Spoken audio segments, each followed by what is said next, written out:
The first thing that I'm going to do is take a roll call of members of the committee, and if you could just say present when I read your name out. So I'm Georgina Hill, I'm the chair, I'm present. Councillor Mark Swinburne? Present. Mark Swinburne? Could you say present? Thank you. Councillor Gordon Castle? Present. Councillor Gordon Castle? Present, thank you. So Lynn, Lynn, can you just say you're present? So we can hear you, just unmute and say present. Councillor Mark Purvis? Don't think he's here. Apologies from Councillor Purvis. Okay. Councillor Leslie Rickaby? Present. Councillor Ian Swithenbank? Present. Councillor David Towns? Present. Thank you. Independent member Peter Topping? Present. Independent member Stephen Watson? Present. Thank you. Welcome to Peter and Stephen, our two new co-opted independent members for the first meeting, and also our new external auditors, Jim Dafter and Cameron Waddle. So the first item on the agenda is apologies for absence. We just have Mark Purvis, I believe. That's correct. Minutes of the last meeting, which have been circulated. Has everyone had a chance to have a look? Could anyone raise their hands if there's any points that they would like to raise? Could I just have a show of hands that everyone's happy that they are accepted as a true record? Show of hands, please.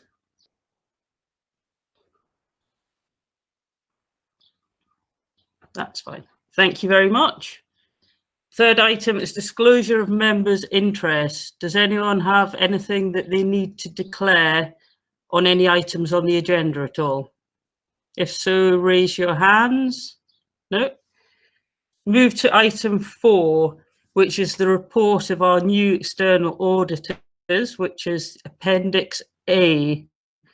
Now, is Jim, Cameron, was one of you going to present this? I'll present it if that's okay, Chair. It's Cameron Waddle here. Thank you, Cameron. Good morning. Can you hear me? Okay. Morning. Morning, everyone. First thing I guess we should say is we're obviously delighted to have been appointed as the Council's external auditors. We look forward to working with the Audit Committee going forward.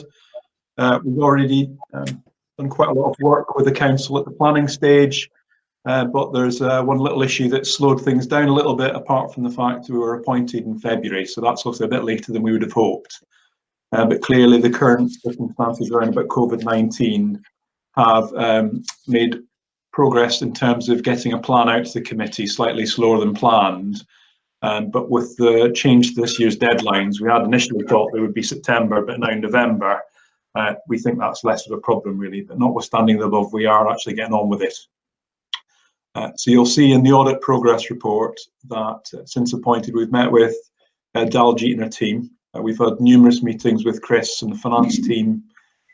We've made quite a lot of progress with planning, not quite enough to allow us to issue the plan. And we're also waiting for Advanced Northumberland Group to appoint an external auditor, which we think has now been resolved. And at the moment, we understand that will be Mazar as well, which simplifies the group audit process. Beyond that, one key thing to point out is that we do need assurance from the previous auditor, EY, that because of the current circumstances, lockdown, etc., we've been unable to visit their offices, so we can actually have a look at last year's file and get the assurance we need over opening balances. There's no criticism in that at all. It's just one of those things as it stands at the moment. The other key thing we've really been doing is talking to Chris, Alison and the team around about some of the challenges in producing this year's accounts, and notably because of the impact of coronavirus on the global economy, which may sound a bit odd given that we're auditing Northumberland County Council's accounts, but in practical terms, because of things like the pension fund and the value of your property as well, those are all affected quite significantly by coronavirus in terms of values of assets. And those are some of the key areas we'll be focusing our attention on this year. We spent a lot of time over the last weeks and months talking to Chris and Alison around about that in terms of the best way forward. And the other key things I guess we've been talking about in particular are things like Newcastle Airport valuation as well, because some of you may have noticed there aren't that many flights. Clearly that has an implication in terms of the value of the airport, and therefore has an implication for the value of the loan notes and also the equity shares that all of the local authorities in the North East have got in the airport as well.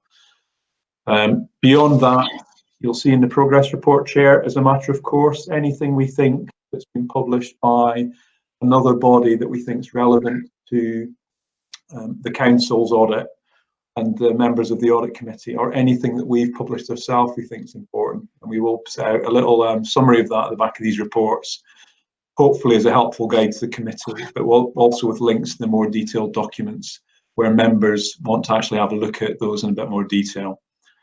So, for example, particularly interesting things at the moment, if you're an auditor, and hopefully an audit committee, around about the ongoing debate in terms of the different reviews that are ongoing around about the audit profession on the back of certain things like Carillion, etc., that have happened over the last few years.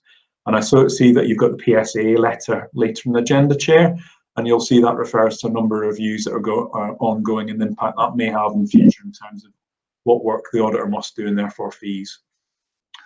I wasn't going to say much more than that, unless, Chair, you want me to very quickly just tell you a little bit about Mazar and why it is PSA chose to appoint Mazar to the audit. So we are a global integrated partnership, which is a little bit different to a lot of other firms who, on the back of the Arthur Andersen debacle a little while ago, changed the way they're structured. And we think that's a good thing because it requires all of us to behave in a way that we should behave, taking proper account of integrity and independence.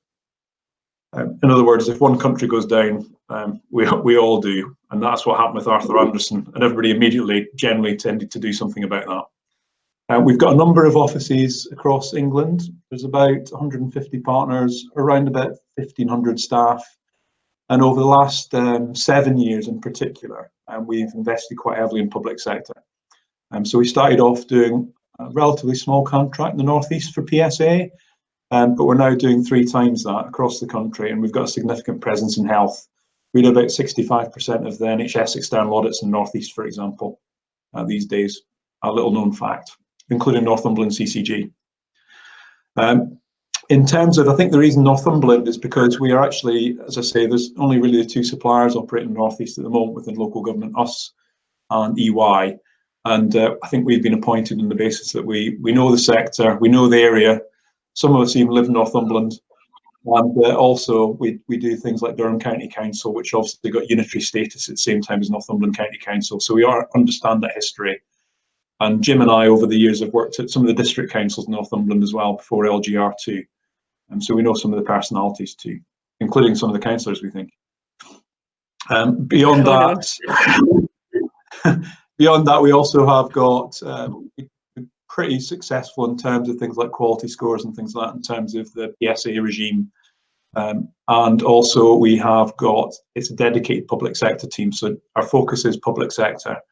We do other things in our spare time, not that there's that much of that, but the team basically came from the public sector, is focused on the public sector, and basically continues to do so. So Durham, Gateshead, Sunderland, 3 of the unitaries in Teesside, yourselves now as well, the 3 combined authorities in the North East, for example, Northumbria Police, the Fire Service, etc., etc. So we have got quite a wide-ranging remit. As I mentioned before, a significant chunk of the NHS in the North East as well. So we do really understand the sector. We understand the North East. We understand local government. And some of us that live in Northumberland know a wee bit about how spectacular a county it is. I'll stop there and see if anybody's got any questions. Chair, Thank you very Cameron. much, Cameron. And we look forward to meeting you in real life and working with you. I see Councillor David Towns first. Yes, thank you, Chair. We just had mentioned there in a bit of background the PSA. I know what that is, and I'm sure most members of the committee know what that is, but there might be some members of the public watching who are not clear on what the PSA is, what its function is. what its involvement is in determining and appointing external auditors for the council. And I think also it'd be useful to, if we can have a bit of background on that body and how it goes about its appointment process, but also how that compares to the previous process that the council used, because we've raised concerns previously about I think what was described as not normal rather than unusual, something like that. But it wasn't the normal process of appointing external auditors used when our previous external auditors were appointed. And I remember the conversation about that at a previous meeting and mention of PSA. So I'm pleased to hear that we've used that route this time. But if we could just have 2 minutes on what PSA is, how it works, why it was chosen this time as opposed to the previous form of appointment, I think that would be useful for everybody, especially any residents who are watching. Chair, it's Cameron again. I'm more than happy to answer the questions around about what PSA does and where they came from.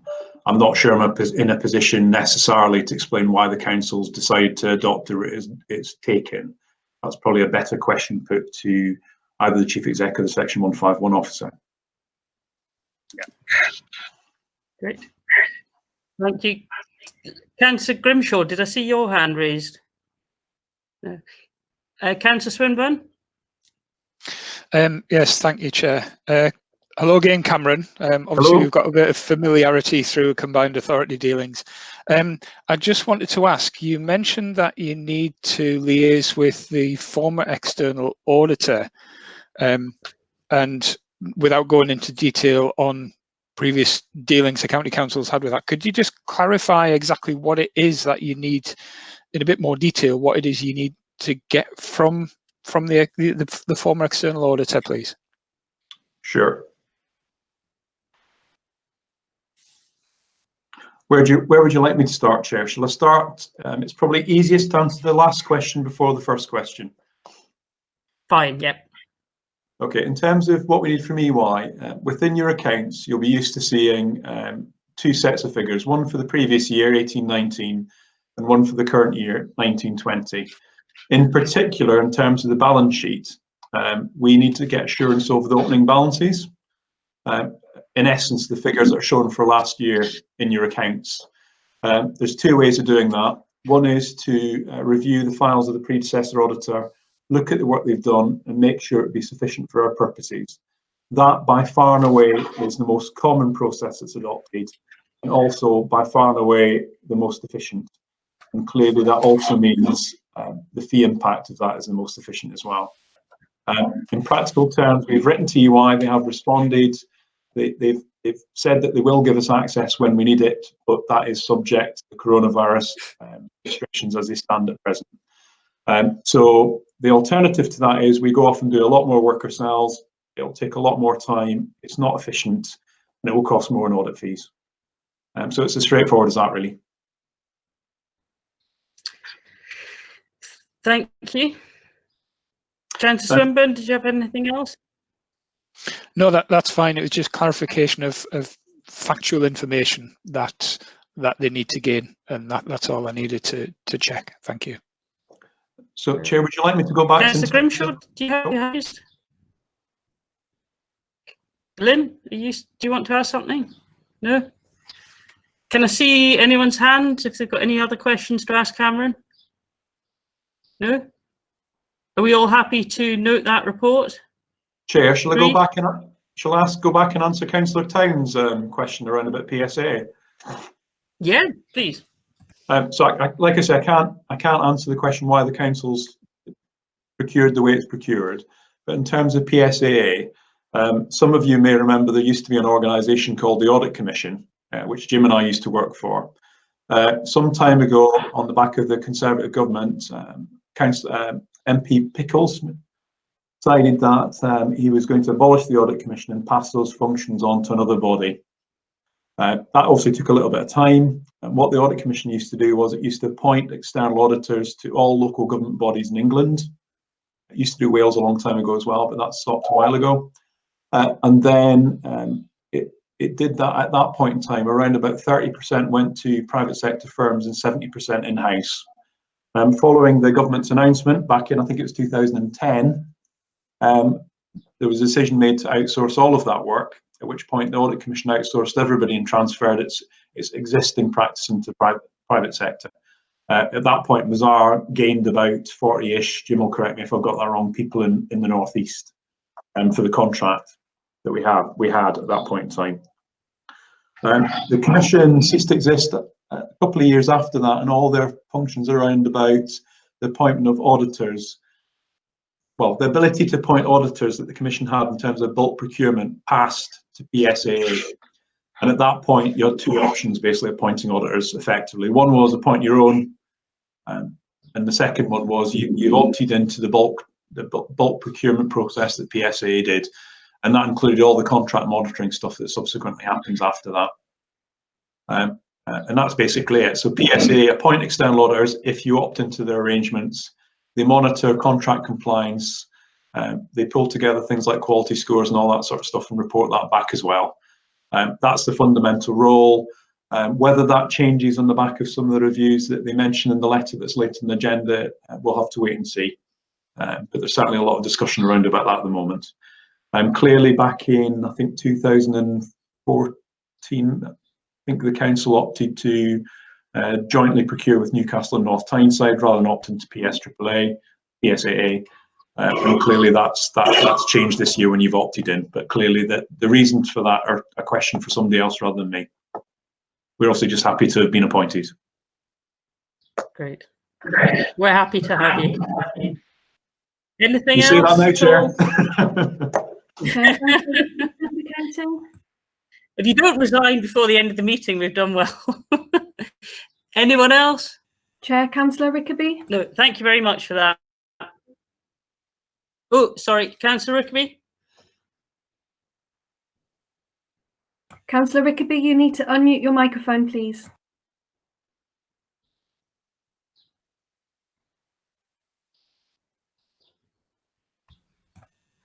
That better? I've pressed several times. It's working now, I believe. Yeah. Okay. I can hear you. Yeah. As I say, Cameron, that was very, very helpful. And this isn't meant to be a churlish question. I'm just curious. Understanding that the PSAA obviously did the appointment. Can you tell me what specifically you offered to Northumberland that is the result of you fantastically being our auditors now? Well, in a slightly biased way, probably, Councillor, I would say that Jim and myself are people that are long-standing servants of the public sector, both having been employees of a public sector body for many years and subsequently focusing our attention solely on the public sector after transferring into the private sector. Jim's worked at a varied career at Gateshead Council, Northumbria Police, and with the Audit Commission, followed by Mazars. That's what he does for a living. And I've been here working for the Audit Commission and Mazars doing public audit for the last 28 years now, which is quite depressing when I think about it, across the Northeast and solely in the Northeast. So I would say a really robust knowledge of the Northeast. And I would hope one of your councillors, Councillor Swinburne, might recognise that from the North of Tyne Combined Authority audit. And also, I guess, our connections with a lot of key people within the Northeast at senior level, which gives us a really good insight into some of the challenges that not just Northumberland faces on its own, but also the wider Combined Authority, the wider Northeast, and the public sector face. So that's pretty slightly different to what you might get from some other firms, where generally speaking, focus has been private sector, but they also do public sector. We're the other way around in the Northeast within Mazars. It's a very dedicated team. That's very helpful. Thank you very much. Any other questions? Stephen? Hi. I hesitate to be a cheerleader for Mazars, and I certainly aren't, but I will say that I have known through working with Cameron and with Jim for many years now in different walks of life that they are, as they say, very locally focused and very keyed into the public sector in this area, which is a big strength, I think, for an external audit firm. I've seen too many external auditors parachuted in from big city areas like Leeds and Birmingham and so on. And one thing about the bazaars is they do know the area and they do know the public sector, so it's quite reassuring. So I'm looking forward to working with them on this committee. Great, thank you, Stephen. And I think that's it. Well, thank you very much, Cameron, for that report. And we're all looking forward to working with you. Move to item number 5 in the agenda, which is the reports of the Executive Director of Finance, Chris Hands. Is Chris on the line? I am, thank you, Chair. So this report, it outlines the expected timetable for the publication of the 2019 Statement of Accounts, and it also provides details of the proposed accounting policies that will be used in the preparation of those accounts. In terms of timetable, members will be aware that in a normal year, the 2015 accounts and audit regulations require the Council to publish its final approved accounts before the 31st of July and to also publish draft accounts at the end of May. That's to give the public 30 days right of inspection, which needs to include the first 10 working days of June. But as Cameron's already alluded to, because of the significant impact of the COVID crisis for the 2019-20 financial year only, those deadlines have been extended. So in April, the 2020 account and audit coronavirus amendment regulations were passed, and these extended the deadlines to the 31st of August for the publication of the draft accounts and to the 30th of November for the final accounts.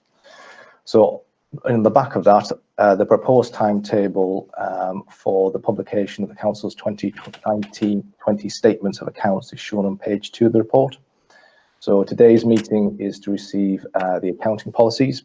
The next meeting in July will receive the draft annual governance statement, and then the draft accounts will be published by the 31st of August deadline at the latest. The intention is to publish them as soon as they are available, but as Cameron has touched on, there are a few issues particularly related to COVID this financial year. Then those draft accounts will be presented to the audit committee meeting at September, but we'll also offer, as usual, a series of workshops with members during September to go through the accounts in detail if any members require that. And then at the November audit committee, the final accounts will be brought forward for approval. In terms of the accounting policies, the 2015 regulations require the Council to prepare its accounts in line with proper practices. So the Council adopts accounting policies that are in line with CIPFA's Code of Practice. And the proposed accounting policies for the 2019-20 financial year are detailed in Appendix A of the report. These are largely unchanged from the previous financial year, save for the 2 main amendments that are listed on page 4 of the report. The first amendment is the removal of the policy relating to the accounting for the costs of the carbon reduction commitment scheme, and that's due to the fact that that scheme has now ended. And the second main amendment is the removal of a paragraph within the policy on financial instruments relating to modified financial instruments, as the Council doesn't have any such financial instruments. All of the changes are minor and don't affect the application of the accounting policies. They're just minor presentational changes or additional information to clarify or updates to references to things like financial years. So the committee is asked to note the proposed accounting policies and to note the timetable for publishing the accounts. And happy to take any questions. Thank you, Chris. Can I just ask, I know it's rare that people take up this opportunity, but are people going to be able to come to County Hall if they want to inspect the accounts? Because that's obviously not the kind of thing that you can do online. With sort of obviously social distancing and so on, but will people physically be able to go in and view the accounts? It's unlikely somebody will, but I think it's an important right that we always publish that people can do. We'll have to work that through, Councillor Hill, and just obviously make sure that the health and safety is in play. I mean, social distancing could be in place, you know, maintaining appropriate distances and probably maybe on an appointment basis. But yes, we need to provide that right of inspection. I mean, I think you have about 1 person on average every 3 years, but I think it's just worth thinking about that so we can publish that safeguards in place if anyone wants to inspect the accounts. Because people are still going to County Hall, but meeting in very limited, safe ways. So something just to bear in mind. Anyone else got any questions of Chris? Put your hand up if anyone would like to ask anything. Or add anything, Nick? Chair, Councillor Castle would like to. Oh, sorry, Gordon. Thank you, I've been seen. Yeah, I'm curious. Sitting at home here, as are all of us, and there's been mention to COVID-19 affecting the production of these financial statements. I'm curious, as an elected member, what difference it is actually making to the production of these accounts in the present circumstances, or do you not know yet? Is there a system in operation, or is that going to be developed? Hence, we've been given the extra month. I'm very curious to know what the difference is between what was previously no doubt an office visit and what actually is working online. How do they get the information? I'm really curious to know how this is working. Thank you. There's multifaceted, I suppose. So there's the issues around COVID was as unexpected and required the council and all workforces to work in a different way. So there's a whole range of issues around additional COVID-related work, but also need to work from home.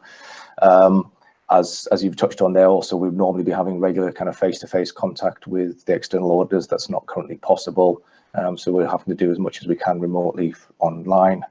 The other thing, as Cameron has also touched on, is valuation uncertainty. So there's a number of things that we take for granted as a 31st of March valuation that they remain live issues until we sign off the accounts. So with the global uncertainty in markets and property valuations, that presents some other complications to work through. I don't know if Cameron, if there's any else wanted to comment on there, if there's anything I've not covered. No, I think that's a pretty good summary, Chris, really. I think, well, we have been able to meet face-to-face. It's been virtually face-to-face. And I think despite the fact that with modern technology, it's a lot easier to work remotely than it has been, there is an adjustment period. And also, there are still paper records that need to be accessed as well.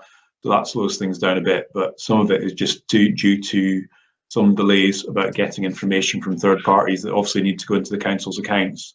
So, for example, the actuary who deals with the pension fund clearly has to do various different complicated modelling to provide a letter to the council to allow the council to put that on the accounts. Normally, that's based on a 10-month valuation process with a 2-month roll forward for the last two, for February and March. Talking to Chris and all our other clients within local government, I think it's fairly widely accepted that it's unlikely there won't be a significant change from the end of January to the end of March in terms of asset values. And clearly that makes a big difference in terms of what you then have to show in your accounts. So the importance of getting that more up-to-date information from the actuary, that adds on a couple of months, Chris, I would have said, probably based on the conversation we've been having about it. So it's that sort of consideration. It just means that people have needed longer for their accounts. The process hopefully will be as smooth as both sides can make it this year, but we have to recognise that COVID-19 places some particular challenges on finance teams and also auditors this year. But then I would say that. Thank you. I'm satisfied with that answer. Okay, does anyone else have anything they want to add? Show your hands. Don't see anyone. Thank you, Chris. So it's recommended that we note the timetable for publishing the 2019-20 Statement of Accounts and reporting to the Audit Committee, and we note the accounting policies to be adopted for the 2019-20 Statement of Accounts. We're just noting, but can I just see a show of hands? Everyone's happy with that? Thank you. Now, the second report from Chris, we've obviously touched on this earlier, the PSAA update, which is your Appendix C. Chris? Yes, thank you, Chair. This report provides a copy of a letter we recently received from the PSAA, the Public Sector Audit Appointments, on the 30th of April. The letter was addressed to myself as a Section 151 officer and Councillor Hill as the Audit Committee Chair, but the PSAA did ask us to make this letter available to the Audit Committee, and so that's why it's brought before the committee today.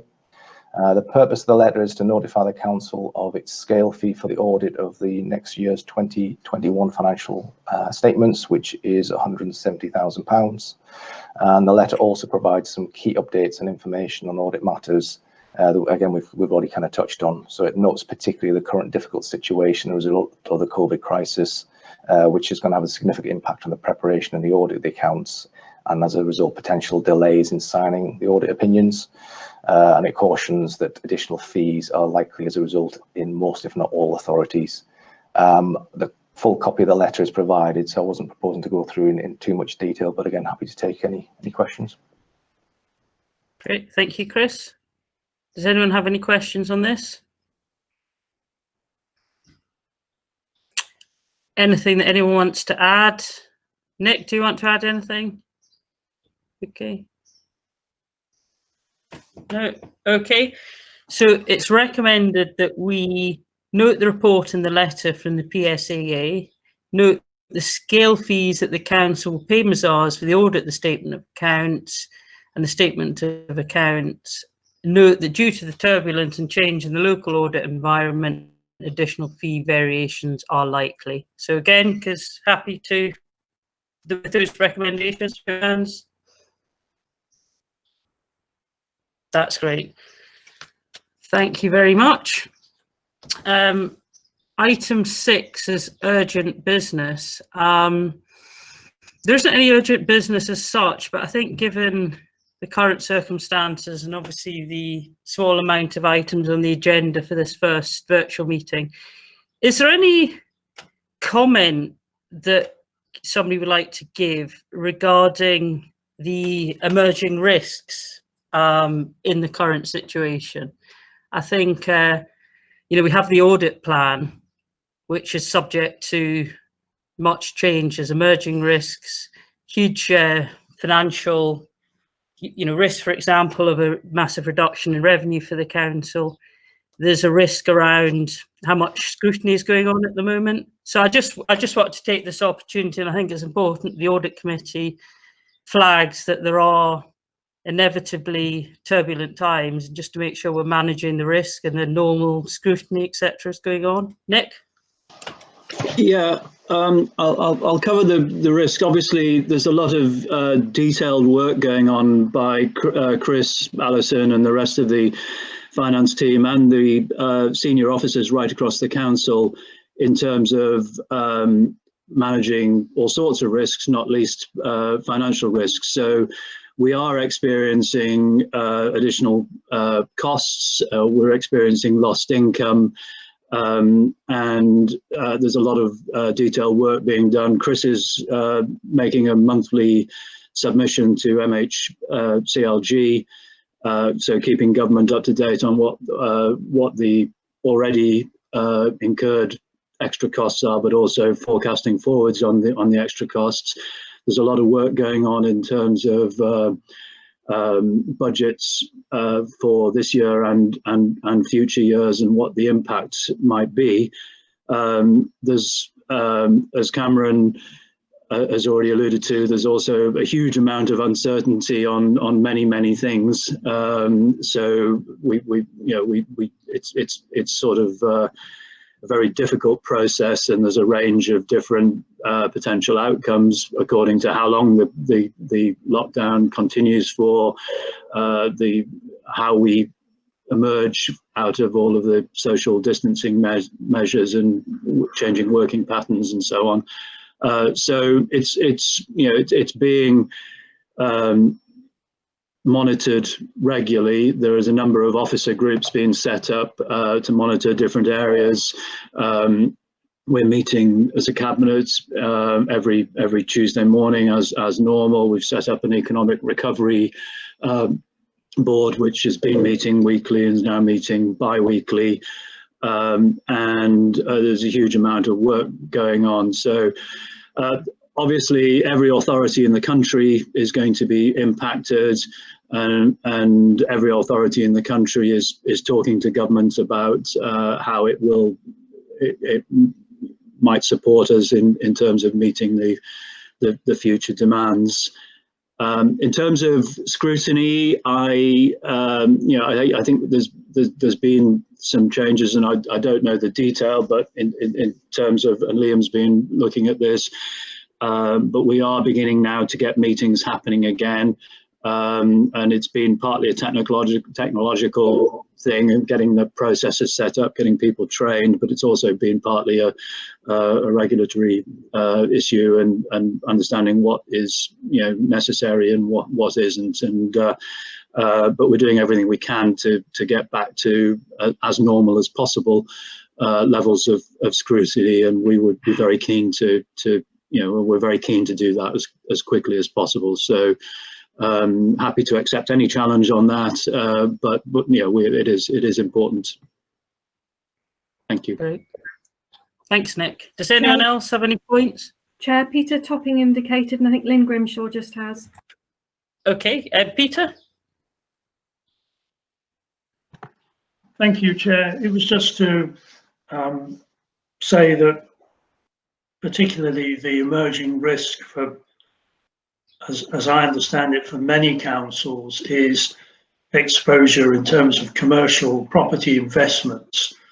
And so that will be an area that the officers will need to take particular account of. I mean, I'm not flagging up anything with specific regard to Northumberland County Council, but there are councils in other parts of the country where investment in commercial property has, in the current circumstances, exposed their or increased their exposure to risk.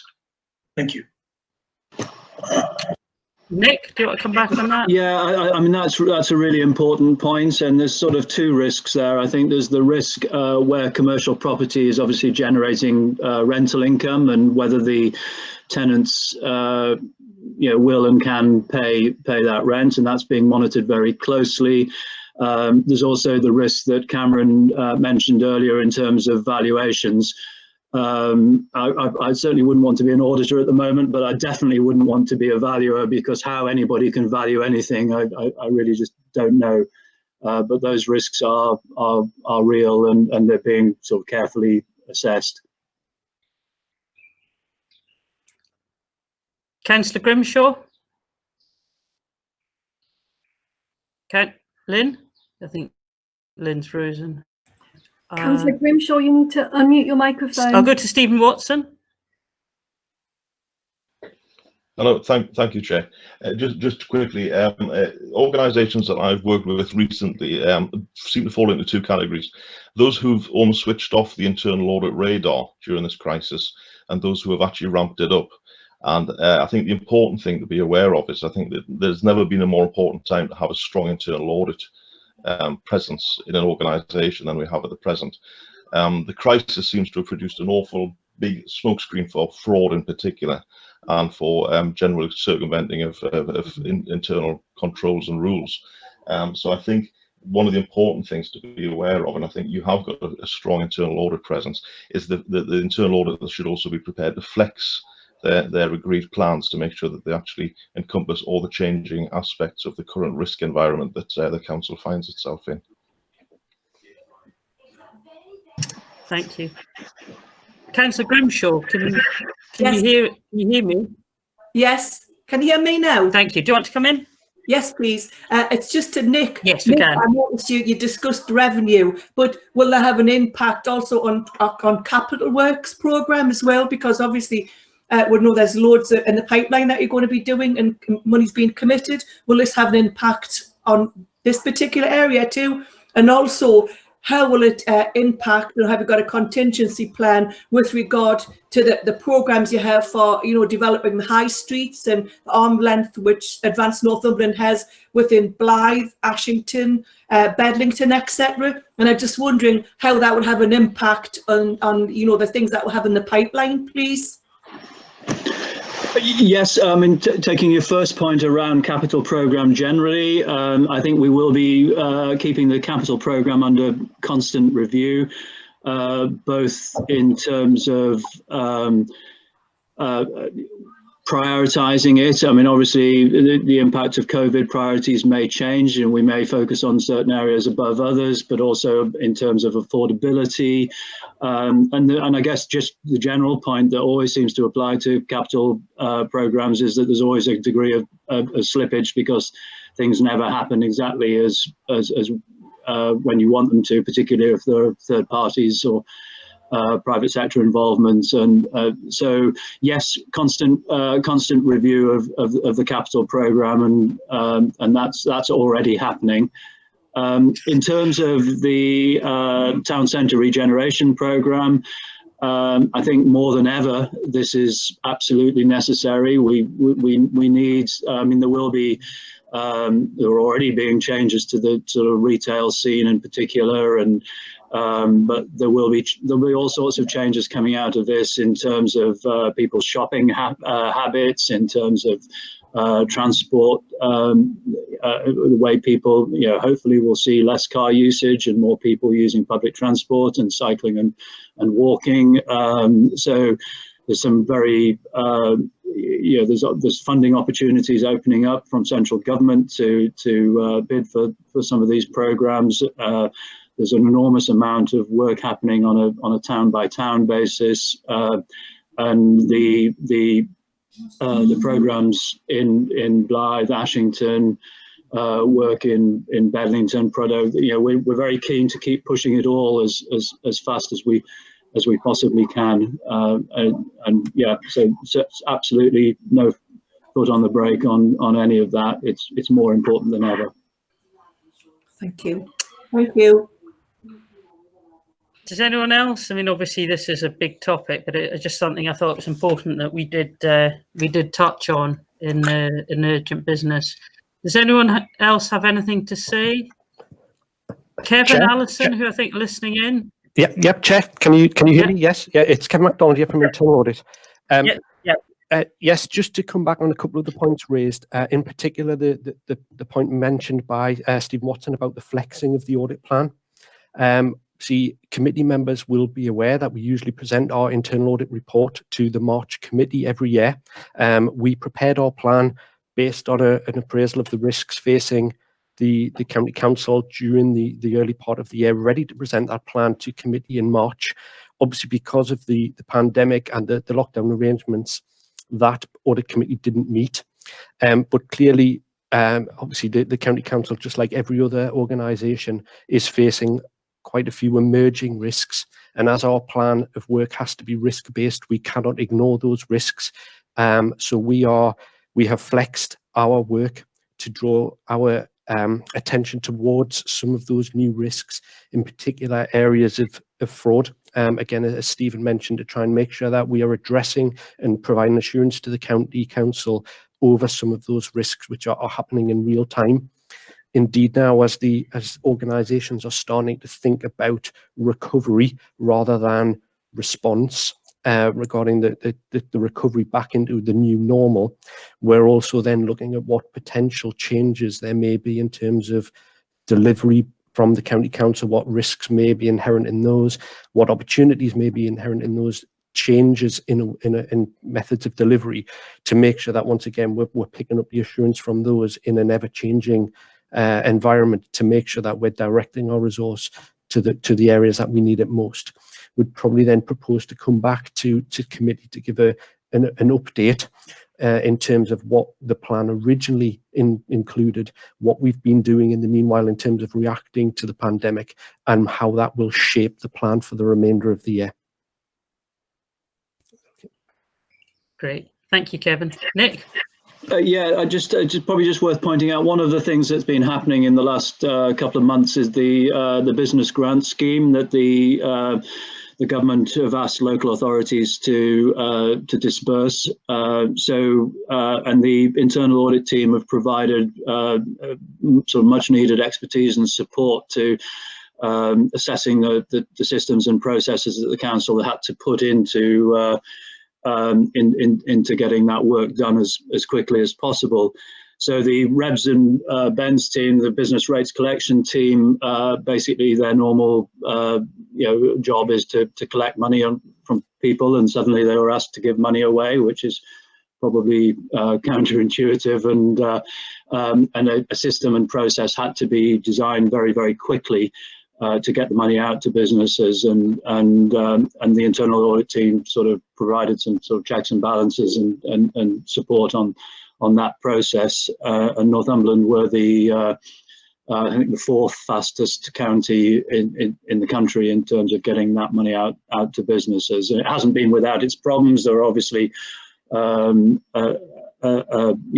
examples of businesses in sort of fairly unique circumstances where detailed work had to be done, but the vast majority of businesses got their money very quickly, and so I think it's worth mentioning that and thanking them for their input into that process.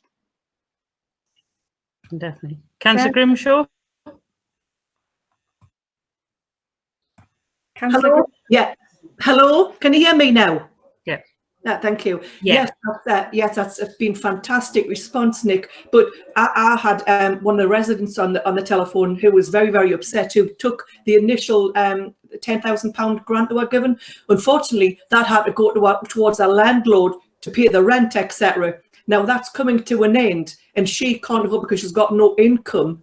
And she's got to just think, well, I should perhaps just close my business down initially, rather than spend £10,000 on rent for a premises that I'm not going to probably be able to use because I can't open my business at present, and I've got to build my business up, so I can't afford to have any more money sunk into the premises that I've paid for, where all the money went. And I think you're right, there'll be a lot of obstacles to overcome, and on hindsight, the person wishes she had never accepted it in the first place and just said, right, that's me done. I can't afford my rent.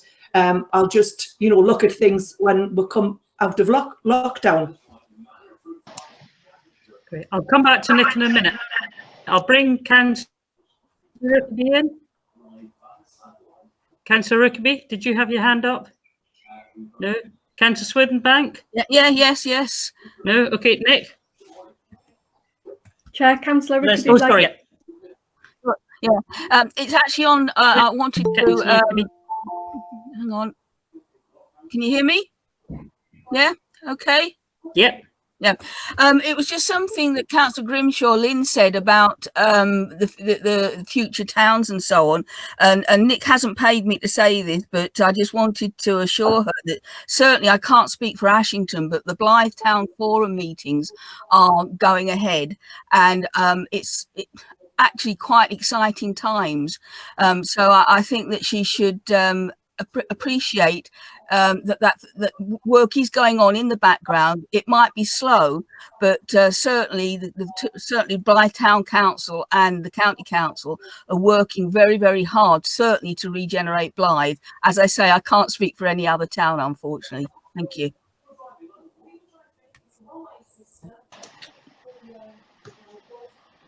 Nick? Yeah, I just thank you for that, Councillor Rickaby. I think, there is a determination to get that work done as quickly as possible. And on the point that Councillor Grimshaw raised, I mean, yes, I can understand businesses all across the county. I mean, businesses across the country are facing unprecedented and extraordinary times. I think it's important we as councillors all are aware that the council's business hub is there to provide advice and support for businesses facing specific difficulties, and there are a number of pretty extraordinary government support schemes available in terms of the job retention scheme, furloughing staff, in terms of the business bounce back loan scheme, the coronavirus business interruption loan scheme, and other schemes as well. So there is a plethora of business support available, but not all of it is suitable for every business. So and the business hub has is manned by people that have very quickly become expert in providing this sort of support, and are doing a fantastic job. Great. Chair, Councillor Swithenbank. Does anyone else have anything? Yep. Councillor Swithenbank. Hi, I hadn't intended to speak. It seems to me the concerns raised by Councillor Grimshaw, going forward, a lot will depend upon government finances, what the total cost of this pandemic is. We don't yet know if there'll be a second wave of infection. So there's a lot of imponderables, but it seems to me the future investment plans for the towns in the southeast of Northumberland, it may be that the timing does have to be altered as and when, but in the immediate time, it seems to me it's essential to avoid crystallising what at presently are paper losses on some of the investments that we hold, and supporting existing businesses so that they continue to function and pay rents to avoid having assets that are devalued even further is essential as a building block to enable the future investment in the other communities. Otherwise, we could end up, in effect, firefighting with our existing investments if they go wrong. So there's a lot of ifs and buts on this, and I think it's a time for cool heads and patience, because often in a recession, timing and patience is the most effective weapon of dealing with it. But equally, when I look at the devaluation of property with regard to Manor Walks, we suddenly wouldn't want to be crystallising those losses. So supporting those existing businesses to maintain rental income seems to me crucial as a building block for the county to continue with its future capital investment programmes.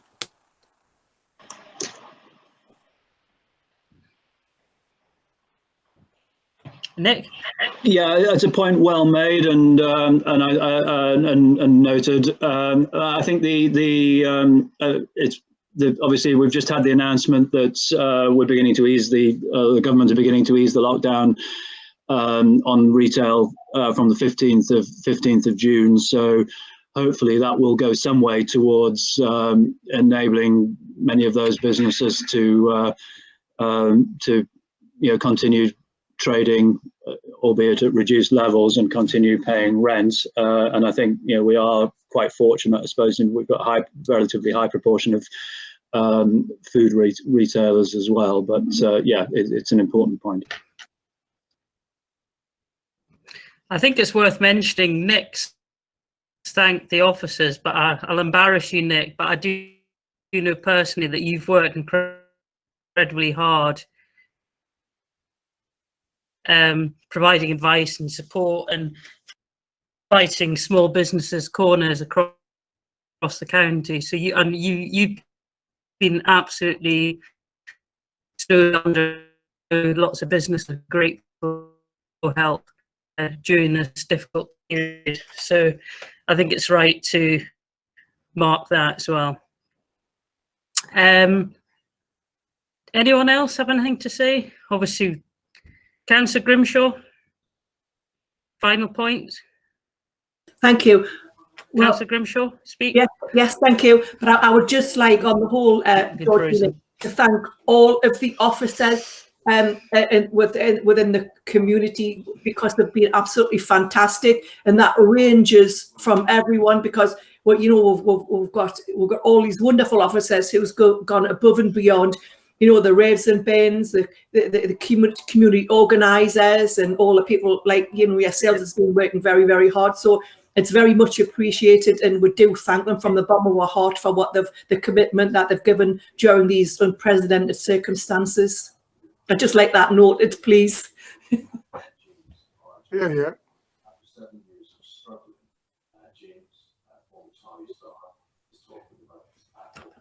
Thank you. Yeah, no, thank you. So can I just thank everyone for this meeting? It's obviously a bit of a challenge meeting in this way. But excellent contributions from everyone, and our new external auditors and new independent members. Good to see everyone looking so well. And take care, everyone, and we will keep in touch. I'll just close the meeting there. Thank you very much. Okay, bye.